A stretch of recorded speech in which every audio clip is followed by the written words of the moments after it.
Today's notes are going to be on continuing working with graphing inequalities, but today we're going to do some called compound inequalities and their graphs, right? So these are a little different. So two main objectives is being able to graph those that have the word or, and we'll get into what that means, and writing them in interval notation after graphing them. So we're going to watch this video real quick that kind of explains the difference between and or. Let me go ahead and get it going. Give it a second to load on the internet. There it goes. What is a compound inequality? A compound inequality occurs when we have two inequalities connected by an and or an or. So if you see an and or an or in between two inequalities, you have a compound inequality. So let's look at a couple examples of compound inequalities. First, let's look at an and compound inequality. We'll have x is greater than 7 and x is less than 15. This is a compound inequality. We have two inequalities connected by an and. Now let's look at another compound inequality. This time, let's look at an or compound inequality. We'll have x is less than -5 or x is greater than 3. Again, this is a compound inequality. We have two inequalities connected by an or. Now we can also write compound inequalities in set builder notation.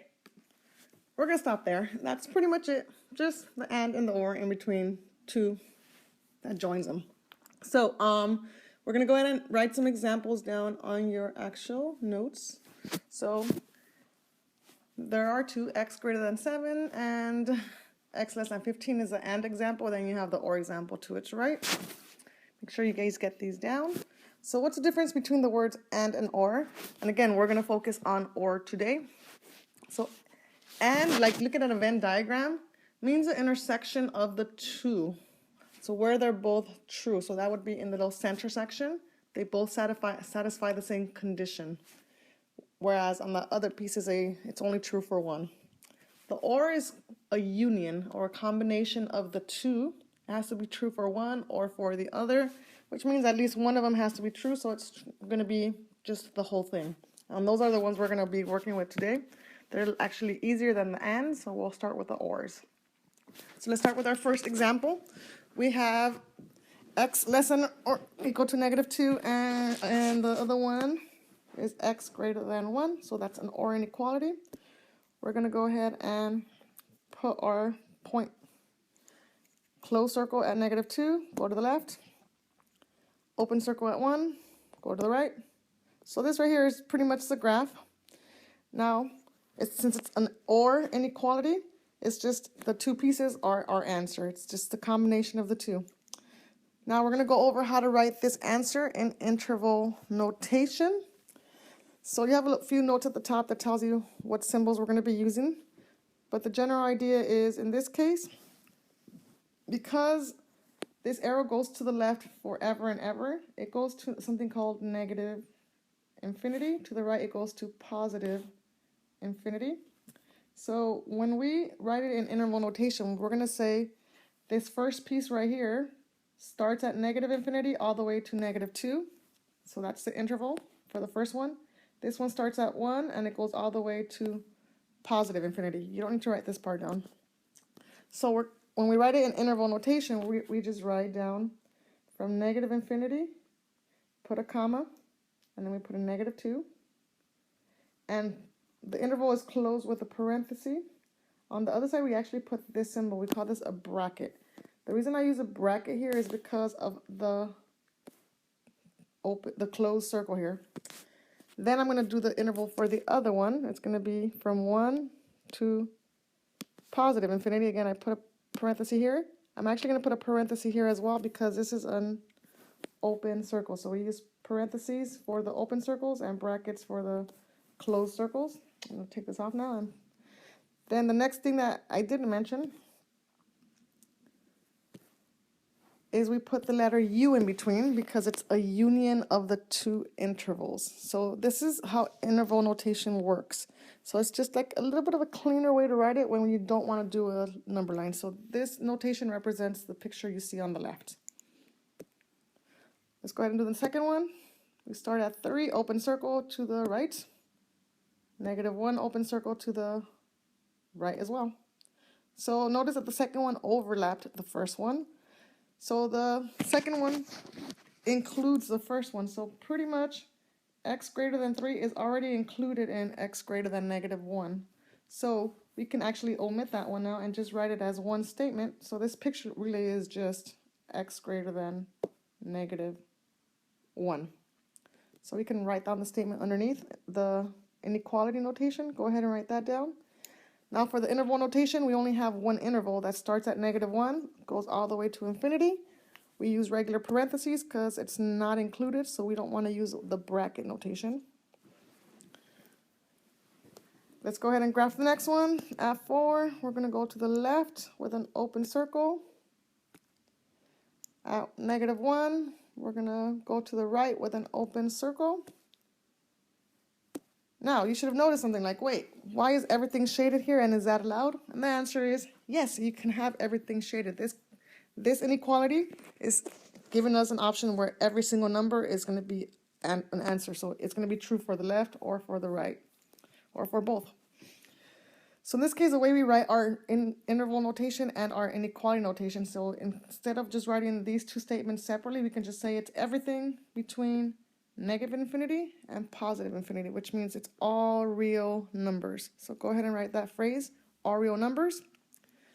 On the left side, go ahead and write this out. This is a quick way of writing all real numbers in inequality notation.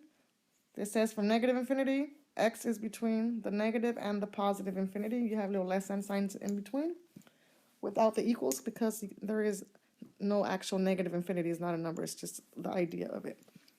Right side, interval notation. It's just from -infinity to +infinity, just with the brackets. So this just means all real numbers. Let's go ahead and get those last two done. Now the difference with the next two is that you are going to have to actually solve these because the x is not by itself. So we go back to our basic solving skills. So this one we would start by subtracting 6 on both sides to get it x by itself. So let's go ahead and do that. So we have x greater than or equal to 10. We're going to bring down the or symbol. We have to make sure we bring down this or because it's going to make a difference. Let's go ahead and graph the one, solve the one on the right. We're going to divide both sides by -2 to get x by itself. We don't add it, we divide. So x is going to be less than or equal to -4. Again, yes, I do flip the sign. Always ask yourself because we are dividing by a negative. So whenever you divide by a negative number, you have to flip that symbol. Now we have a big number, 10 for our first inequality. We're going to have to go ahead and scale our graph by 2's because otherwise it will not fit. So I'm going to go ahead and put like 0 here. Go 2, 4, 6, 8, 10, 12. This is -2, -4, and I'm going to stop there. So that's all I need. I'm going to go ahead and start graphing this. Let's go ahead and do that. Let's go ahead and put a closed circle at 10, and then greater than means go to the right. And the next one is -4. I'm going to put a closed circle as well, and I'm going to go to the left.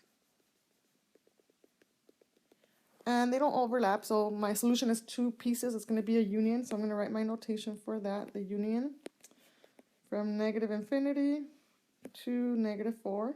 That's where it stops. And it's not a bracket.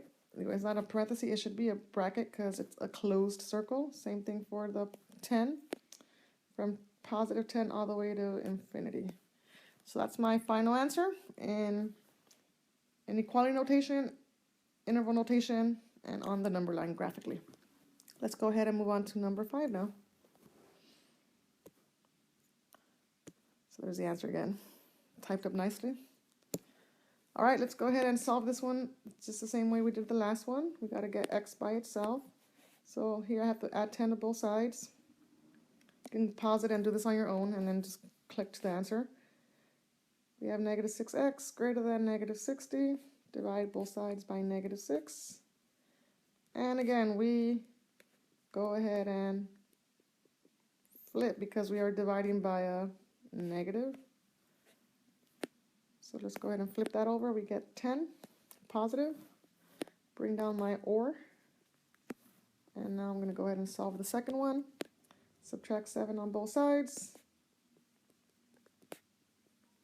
And I subtract it so I don't flip it. You only do it when you divide by negatives, not when you subtract. So I'm going to go ahead and divide by 10. X, this does not switch. I divide it by a positive. That is not a negative.